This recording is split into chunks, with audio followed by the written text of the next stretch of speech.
We've been through each of the three conferences and come up with the Chiefs and Crusaders in New Zealand, the Brumbies and the Waratahs in Australia, and the Sharks and the Bulls in South Africa. Greg, how are the finals going to play out? I got a feeling New Zealand will dominate the finals, and my gut feeling it will be a Chiefs and Crusaders final.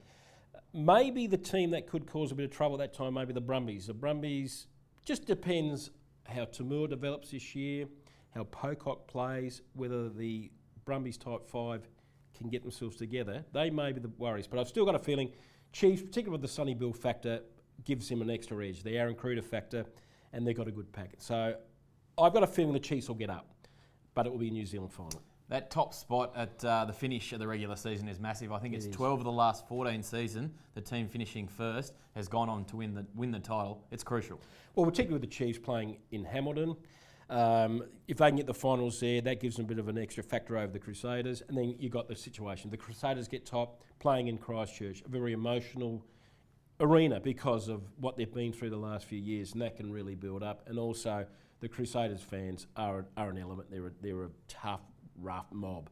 And so you are right.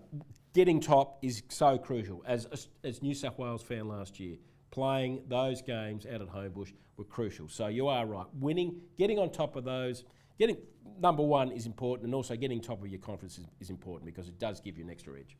And we've seen some absolutely brilliant Crusaders-Chiefs games over the last few years. Not so much in the final. They've always played in that semi-final. I'd really like to see that as a decider in 2015. Oh, I think no doubt, particularly in a World Cup year, because it also give the Wallabies a bit of a guide what they're going to be up to, if you can see, and also see the two teams just smashing into each other and hope there could be some injuries or whatever.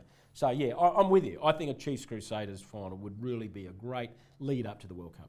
And of course, injuries always play a massive part in Super Rugby, but then of course multiplied this year by the fact that the World Cup is at the finish, we are going to lose some players. Oh, there's no doubt. There's no doubt. And some players who probably we've never even thought about now, you'll find them in the World Cup squads. Now, it'd be interesting to come back, and say, well, go back and think, well, these guys we never heard of about February. It always happens in World Cup year.